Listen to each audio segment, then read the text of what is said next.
ठीक है। अच्छा अब बेटा एक चीज देखो, तुम लोगों को मैंने बताया था इसके दो रूट्स होते हैं। कौन बताएगा इसके दो रूट्स का नाम? जल्दी से, शाबाश, फटाफट से इसके दो रूट्स का नाम बताओ, जल्दी जल्दी। दो रूट्स बताए थे ना तुम लोगों को, याद होना चाहिए। कौन से दो रूट्स होते हैं, नाम क्या होते हैं उनके? हाँ भाई, बरीरा, हसन, महिबा, मिनाहिल। बेटा पिछली क्लासों में पढ़ाया है मैंने ये आप लोगों को। नहीं नहीं, याद होना चाहिए भाई, भूल कैसे गए तुम लोग? कितने रूट्स होते हैं इसके? अभी हमने क्या क्या पढ़ा है भाई? इनके रूट्स के नाम बताओ। कौन कौन से दो रूट्स होते हैं? कौन कौन से होते हैं? नाम क्या होते हैं उनके? दो तो होते हैं, वो तो मुझे भी पता है। हाँ भाई। भाई इसके दो रूट्स को मैंने बताया था ना, एक को अल्फा बोलते हैं, एक को क्या बोलते हैं? बीटा बोलते हैं। याद है?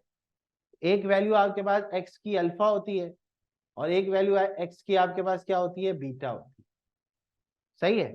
तो ये तुम्हारे पास अगर मैं इसको लिखूं तो एक्स माइनस अल्फा बराबर जीरो, इक्वेशन नंबर 1, और एक्स माइनस बीटा बराबर जीरो, इक्वेशन नंबर 2।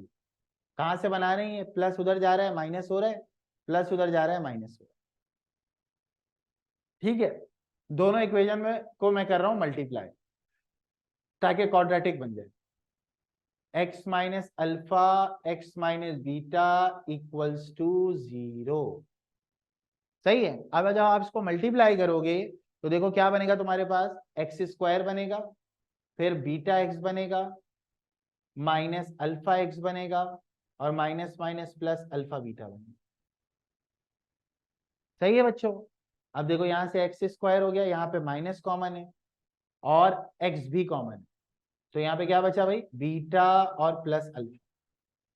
सही है। और यहाँ पे क्या बन गया भाई? Alpha beta. ये क्वाड्रेटिक इक्वेशन बनाने का फॉर्मूला होता है। इसको हम लोग किताबों में इस तरह लिखते हैं, x square minus sum of root x plus product of root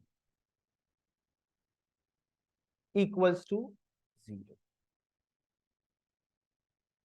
कभी भी आपको वो दो रूट बोलेगा ना, तो दो रूट्स के लिए आपके पास ये फॉर्मूला हमारे पास होता है।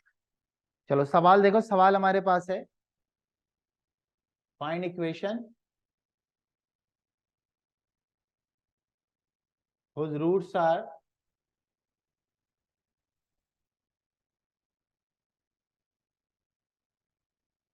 2 and -3। हमेशा सवाल आपको मिलेगा भी ऐसे ही, कितने रूट्स बताएगा वो? आपको दो रूट्स बताएगा और आपसे बोलेगा इक्वेशन बना दो। तो सवाल की शुरुआत कैसे होगी वो जरा देखो आप बेटा।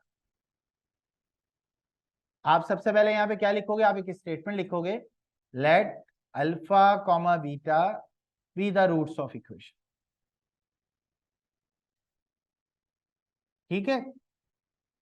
अच्छा, किसी भी एक रूट को आप अल्फा बोलोगे और दूसरे रूट को आप क्या बोलोगे बेटा? बीटा बोलोगे। पहले आप निकालोगे सम ऑफ रूट, जिसको हम लोग बोलते हैं अल्फा प्लस बीटा। जब अल्फा की वैल्यू 2 हो गई, बीटा की वैल्यू -3 हो गई, क्या आंसर आ गया बेटा? -1 आ गया। सही है। दूसरा रूट कहलाता है आपका प्रोडक्ट ऑफ रूट, जो कि होता है alpha into beta, that is 2 into -3। सही है। तो ये आपके पास दो वैल्यूज आ गई, एक सम की और दूसरी किसकी आ गई? प्रोडक्ट की। बोला भाई यहां तक किसी को कोई मसला? यहां तक किसी को कोई मसला? दो रूट्स आ गए, पहले वाले को अल्फा बोल दिया, दूसरे वाले को बीटा बोल दिया, आगे पीछे भी कर सकते हो, कोई फर्क नहीं पड़ेगा। ठीक है। अब तुमने बनानी है इक्वेशन से।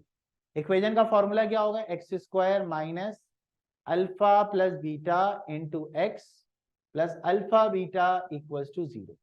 इसकी जगह तुम सम और प्रोडक्ट भी लिख सकते हो, इससे भी कोई नुकसान नहीं होगा। ठीक है। तो बेटा यहां पे लिखा तुमने एक्स स्क्वायर